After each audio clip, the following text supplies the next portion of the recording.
শুভ সকাল বন্ধুরা, কেমন আছো তোমরা সকলে? আশা করি সকলে অনেকটা ভালো আছো, আর আমিও অনেকটা ভালো আছি। তো বড়দের প্রণাম আর ছোটদের ভালোবাসা জানিয়ে আজকের ভিডিওটা স্টার্ট করলাম। তো বন্ধুরা, আজকে ঘুম থেকে উঠতে একটু দেরি হয়ে গিয়েছিল, আর আজ ছিল আমার কাজের ছুটি। তো তার কারণে ভেবেছিলাম একটু বেলাতেই ঘুম থেকে উঠবো, তাই বেলাতে ঘুম থেকে উঠেছি। উঠে দেখলাম মা সংসারের সমস্ত কাজবাজ সেরে কিন্তু চলে গেছে মাঠে। আর আমি ঘুম থেকে উঠে তোমাদের সাথে শেয়ার করা হয়নি, একবার কিন্তু সোনামাকে দুধ খাইয়ে দিয়েছিলাম। তারপরে এখন সোনামাকে কি খাওয়াবো সেটাই কিন্তু তৈরি করতে চলে এসেছি। তো দেখো, সোনামাকে এখন দেবো খিচুড়ি। তো খিচুড়ি বানানোর জন্য আমি কিন্তু সয়াবিন, আলু, কুমড়ো, গাজর, বটবটি, কড়াই, চাল, ডাল সমস্ত নিয়ে নিয়েছি, আর সেগুলোকে এখন সুন্দর করে ধুয়ে নিলাম। আমার সোনামা করছে খেলা, তার কারণে কিন্তু আমি এই কাজগুলো খুব ভালোভাবে করতে পারছি। আর বন্ধুরা, আমি এখন ভয়েস ওভার দিচ্ছি ছাদে বসে, আর যেহেতু এখন দুপুরবেলা তার কারণে কিন্তু অনেক হাওয়া দিচ্ছে। তো সেই হাওয়ার শব্দ যদি তোমরা ভিডিওর মধ্যে শুনতে পাও তো প্লিজ একটু সেটাকে অ্যাভয়েড করো, কারণ কি আর করবো বলো, গরমকাল, আর গরমকালে ঘরের মধ্যে পাখা ছাড়া কিন্তু একদমই বসা যায় না। আর পাখা চলা মানেই কিন্তু সেই ফ্যানের আওয়াজ হবে, আর ফ্যানের শব্দের মধ্যে তো আর ভয়েস ওভার দেওয়া যাবে না। তার থেকে এই ছাদে এসে বসে ভয়েস ওভার দেওয়া অনেক গুণ ভালো। তো তার কারণে আমি কিন্তু এখন ছাদে এসে বসে বসে ভয়েস ওভার দিচ্ছি ভিডিওতে। তো বন্ধুরা, খিচুড়ি কিন্তু বসিয়ে দিয়েছে, খিচুড়িটা বসিয়ে দিয়ে এলাম ছাদে। তো মা অনেকগুলো জামাকাপড় কেচে রেখে গিয়েছিল, পুরো একদম 2 বালতি। তো সেগুলোই নিয়ে ছাদে চলে এলাম। এখানে তোমাদের সাথে আমি একটা কথা শেয়ার করি, চলো বন্ধুরা। তো জানো তো বন্ধুরা, যখন আমরা মেয়েরা আইবুড়ো থাকি, যখন আমাদের বিয়ে হয় না, তখন কিন্তু আমাদের সমস্ত কাজই সমস্ত মানুষদের ভালো লাগে। মানে পাড়ার লোক বলো, কুটুম বলো, ঘরের লোক বলো, কাকিমা, জেঠিমা, মাসিমা, সবাইদেরই কিন্তু আমাদের কাজ ভালো লাগে। আমাদের মা বাবা সবারই ভালো লাগে। আমরা কোনো একটা বাসন মাজলে, ঝাঁট দিলে, জামাকাপড় কাচলে, কোনো একটা যদি রান্না করি, সেই রান্নাটাও কিন্তু সবাই খেয়ে বলে যে ভালো হয়েছে। তো এরকমটা নয় যে আমরা বিয়ের আগে পুরো পারফেক্ট থাকি, বিয়ের পরে আমরা আনপারফেক্ট হয়ে যাই, এরকম কিন্তু নয়। হ্যাঁ, বিয়ের আগেও কিন্তু আমরা পারফেক্ট থাকি না, বিয়ের আগেও আমাদের অনেক কিছু মানে এরকমও থাকে যেগুলো আমরা পারি না, করতে পারি না, কিন্তু সেগুলো আমাদের বাড়ির লোকেরা বুঝিয়ে সুঝিয়ে আমাদেরকে সেগুলো করায়, বা আমাদের শেখানোর চেষ্টা করে, ভালোবেসে বলে যে এটা এভাবে করতে হয় না, এটা এভাবে করতে হয়, তুমি এভাবে করো। তো সেই কারণে কিন্তু আমরা সেই কাজগুলো শিখে যাই। কিন্তু আমরা খুব ভালোভাবে এক একটা কাজ শিখে শ্বশুরবাড়িতে যাই, কিন্তু তারপর গিয়ে সেখানে যখন সেই কাজগুলো করি, তখন সেই কাজগুলো শ্বশুরবাড়ির লোকেদের একদমই পছন্দ হয় না। আমি দেখি যে আমি ঘরে ঝাঁট দিতাম, বাসন মাজতাম, রান্নাবান্না করতাম, সমস্ত কাজই বিয়ের আগে করতাম, কিন্তু বিয়ের পরে গিয়ে যখন শ্বশুরবাড়িতে ওই সব কাজগুলো করলাম, তখন দেখলাম ওই সব কাজগুলোর কোনো মানেই নেই। আমি যেগুলো বাপের বাড়ি থেকে শিখে গেছি, সেগুলো কিন্তু শ্বশুরবাড়িতে একদমই মানে কি বলবো, সেই কাজের কোনো দামই নেই, এরকম একটা ব্যাপার। যেমন তোমাদের বলি, আমি যদি বাবার বাড়িতে মাছের ঝোল করেছি আদা জিরে বাটা দিয়ে, শ্বশুরবাড়িতে যদি গিয়ে আমি আদা জিরে বাটা দিয়ে মাছের ঝোল বানিয়েছি, সেখানে দেখেছি অনেক লোকে হাসি ঠাট্টা অনেক কিছুই বলেছে। কেউ তো বলেছে, বা আমার বাপের বাড়ির লোক কিপটে, আমরা হয়তো এরকমই শুধু আদা জিরে দিয়ে ঝোল বানিয়েই খেয়ে নিই, পেঁয়াজ আদা রসুন এসব কিছুই দিই না। বা এরকম বলেছে আমার বাবার বাড়ি অনেকই গরিব, আমাদের অবস্থা অনেকই খারাপ, তার কারণে হয়তো আমরা মাছের ঝোলই খাই না। বা আমার বাবা মা তো ভালোভাবে রান্নাবান্না করতে আমাকে শেখায়নি। আরে বাবা, তাদেরকে কি করে বোঝাবো, সবার মুখের টেস্ট তো এক হয় না, কেউ বিরিয়ানি খেতে ভালোবাসে, কেউ আবার খিচুড়ি লাভার হয়। তো এই কথাটাই আমি সেসব মানুষদেরকে বোঝাতে পারি না। যেমন কোনো একটি মেয়ে যখন বিয়ের আগে হঠাৎ করেই একদিন বাসন মাজে, একদিন ঝাঁট দেয়, একদিন রান্না করে দেয়, একদিন জামাকাপড় কেচে দেয়, তখন তার মাটা এতটাই শান্তি পায়, এতটাই মানে তার মাটা খুশি হয়। মাটা ভাবে কি যে না, আজকে আমি একটু স্বস্তির নিঃশ্বাস ফেলতে পারলাম, কারণ আজকে আমার মেয়ে এইসব কাজগুলো করতে দিয়েছে, আজকে অন্তত আমি একটু ফ্রি, আজকে আমার অন্তত একটু মানে কাজটা কম করতে লাগবে। তো এরকম মাটা ভাবে, অনেক খুশি হয়। কিন্তু সেই সেম কাজগুলো যখন শ্বশুরবাড়ি গিয়ে আমরা প্রতিদিন করি, সব সময় করি, তবুও কিন্তু শ্বশুরবাড়ির লোকের মন পাই না। কখনো কখনো তো এরকম দেখা যায়, বিয়ের পর একটা মেয়েকে শুনতে হয়, বিয়ের আগে তো শুনেছিলাম, তোমাকে যখন বাড়িতে তোমাদের দেখতে গিয়েছিলাম, তখন তো শুনেছিলাম তুমি রান্না বান্না বাড়ির সমস্ত কাজ গুছিয়ে করতে পারো, খুব ভালোভাবে করতে পারো, সবই পারো, তাহলে বিয়ের পর তো দেখছি তুমি কিছুই পারো না। তোমার বাবা মা কি তাহলে মিথ্যে কথা বলে বিয়ে দিয়েছিল? তো কি বলবো তাদেরকে, এটুকুই শুধু বলতে চাই, সেই শ্বশুরবাড়ির সেই সমস্ত লোকেদেরকে বলতে চাই, হ্যাঁ হয়তো সেই মেয়েটা সবই শিখে এসেছিল, অনেক কিছুই তার বাবা মা তাকে শিখিয়ে পড়িয়ে পাঠিয়েছিল, কিন্তু তার রান্না বান্না বা বাকি সমস্ত কাজগুলো সে শিখে তো এসেছে, কিন্তু আপনাদেরই সেগুলো পছন্দ হয় না। তো তাই বলি বন্ধুরা, বাবা মার মতন হওয়া আর বাবা মা হওয়া দুটো কিন্তু আকাশ পাতাল তফাৎ। বাবা মাই হয়। যেমন আমার বাবার বাড়িতে যখন আমি থাকি, তখন আমার বাবা মাকে চোঙা পোড়া যেমনটাই রান্না করে দিই, আমার বাবা মা আমার কষ্টটা বোঝে। আমার বাবা মা বোঝে যে একটা বাচ্চা মেয়ে আছে, সেই বাচ্চা মেয়েটাকে রেখে দিয়ে সমস্ত কাজ সে করছে, রান্নাবান্নাগুলো করছে, আমাদের মুখের গোড়ায় দুটো ভাত দিচ্ছে। আমরা মাঠ থেকে আসার পর, কাজ থেকে ফেরার পর আমরা শান্তিতে দুটো খেতে পাচ্ছি, সে রান্না করে রাখছে। কিন্তু এটা যদি হতো কোনো একটা মেয়ের শ্বশুর বাড়িকার লোক, সেই মেয়েটা যতই বাচ্চা সামনে রান্না করুক, যতই তার শরীর খারাপ নিয়ে রান্না করুক, যাই করুক নাই করুক, তার সে সমস্ত কাজের কোনো দামই থাকবে না।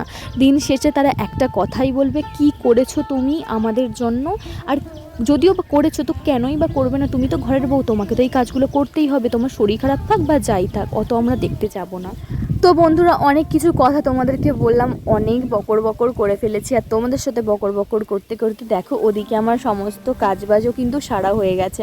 তো বন্ধুরা, আজকে কিন্তু একা হাতে সমস্ত কিছু রান্না করেছি, আর অনেকগুলোই রান্নাবান্না করেছি। যে রান্না করে আমি এখন উনুন শালটা কিন্তু ঝাঁট আর ন্যাতা দিয়ে পরিষ্কার করে নিলাম। আর তারপরে হচ্ছে নিজেও একটু ফ্রেশ হতে চলে এসেছি। তো নিজে ফ্রেশ হয়ে গেছি, মা ওদিকে ভাত বেড়ে ফেলেছে। তো চলো এবার কিন্তু ভাতটা খেয়ে নিই। আমার না আজকে শরীরটা অনেকটাই ক্লান্ত লাগছে, আর মাথাটাও কেন জানি না অনেকটা ব্যথা করছে। তো ভাবলাম ভাত খেয়ে একটু ঘুমাবো। তো ভাত খেয়ে ঘুমিয়েও পড়েছিলাম। তো দেখো এঁচোড়ের তরকারি করেছি, আম দিয়ে ডাল করেছি, আর ওই যে শাক ভাজা করেছি। আর আমার সোনামার জন্য আমার বাবা ডিম এনেছিল একটা, তো সোনামাকে একটা ডিম ভেজে দিয়েছি।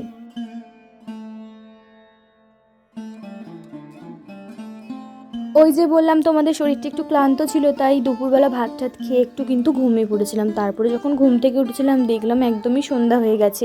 একটু ফ্রেশ ট্রেশ হয়ে কিন্তু দৌড়ে এসে তোমাদেরকে একটু ভিডিওটা শেয়ার করছিলাম। তো দেখো কি সুন্দর সন্ধ্যাটা লাগছে। তো তারপরে কিন্তু আবার সন্ধ্যায় সোনামা কী খাবে সেটা বানানোর জন্য চলে গেলাম। তো সোনামা বায়না করছিল যে ম্যাগি খাবো ম্যাগি খাবো। তো তার জন্য কিন্তু দেখো একটা ম্যাগি এখানে বানাতে চলে এসেছি। আর সোনামা না, একদিন সোনামাকে ম্যাগি দেওয়া হয়েছিল, সোনামা না একটু ম্যাগিটা জুস খুঁজছিল। তো তার কারণেই ম্যাগিটাতে একটু বেশি করে জল দিয়ে সেই ম্যাগিটা একটু মানে ঝোল ঝোল টাইপ বানিয়েছিলাম, যাতে সোনামা ওই ঝোল ঝোলটা খেতে পারে, কারণ ও নিজেই খেতে চাইছিল। আর আমার সোনামাকে খাবার খাওয়ানোটা অনেকটা পরিশ্রমের কাজ, কারণ সোনামা তো একদমই খেতে চায় না। তাই দেখো মা কিন্তু সোনামাকে দালানে ঘুরে ঘুরে খাওয়াচ্ছিল। আর কেন ঘুরে ঘুরে দালানে খাওয়াচ্ছিল জানো তো? সোনামা নিজেই বলছিল, দিদি তুমি আমাকে কোলে নিয়ে ঘুরিয়ে ঘুরে খাইয়ে দাও। সোনামা তো আস্তে আস্তে বড় হচ্ছে, এবার তার রুটিন চেঞ্জ করতে হবে, মানে এবার কিন্তু তার রুটিনে পড়াশোনাটাকেও যোগ করতে হবে প্রতিদিন। তাই আমি সকাল বিকেল প্রতিদিনই তাকে পড়তে বসাই। আর আজ তোমাদের আমি দেখাবো আমার সোনামা কিভাবে পড়ে। বের করছো মা পড়বে বলে? সব বের করেছো? আচ্ছা, আমার মা সব বের করেছে। এই যে বই, এই যে বই, দুটো বই, সিলেট বের করেছে আমার সোনা। তো এসো আমরা পড়া করি। হ্যাঁ মা?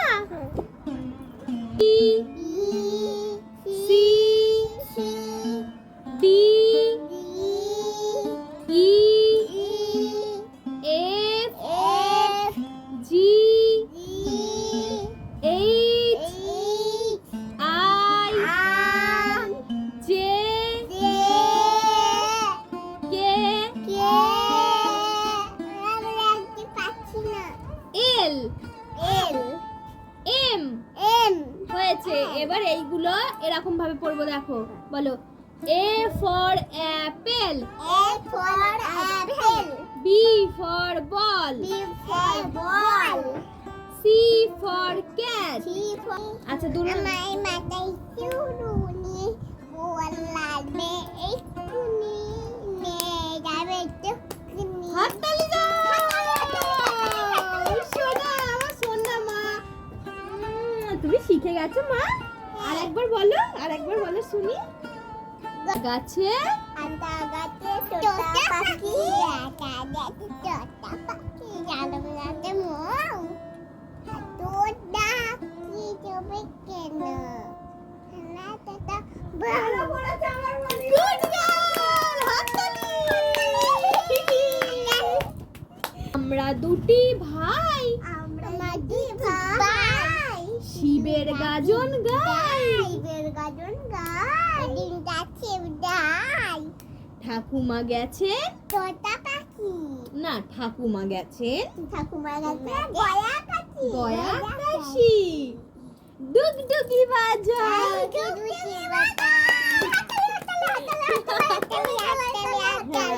আবার বলো, এবার বলো।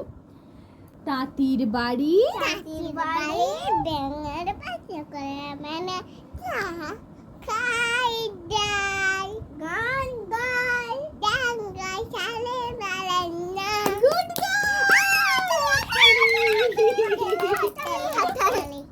তো বন্ধুরা, তোমরা তো ভিডিওর মধ্যে দেখতেই পেলে এতক্ষণ আমার সোনামাকে আমি কত সুন্দরভাবে মানে খেলার ছলে হাসি মজা করে কিন্তু পড়াশোনাটা করাই। বাচ্চা একদম তো ছোট এখন, তো তার কারণে কিন্তু ওকে এরকমভাবেই আমি পড়াই। আর তার সাথে আমার দিদির মেয়েও কিন্তু এই কদিন সোনামার সাথে আমার কাছে আসছে পড়তে। তো চলো বন্ধুরা, আজকের ভিডিওটা তোমাদের কেমন লাগলো অবশ্যই কমেন্ট বক্সে জানিও। আর ভিডিও ভালো লাগলে অবশ্যই চ্যানেলটাকে সাবস্ক্রাইব করে ভিডিওটায় লাইক করে আমার সাথে থেকো। আর যদি ভিডিওর মধ্যে আমার কোনো ভুলভ্রান্তি থাকে তো সেটা অবশ্যই কমেন্ট বক্সে কমেন্ট করে কিন্তু শুধরে দিও। তো চলো বন্ধুরা, আজকে আমি আসছি, দেখা হচ্ছে পরের কোনো ভিডিও। ততক্ষণের জন্য সবাই সুস্থ থেকো, ভালো থেকো। চলো টাটা, গুড নাইট।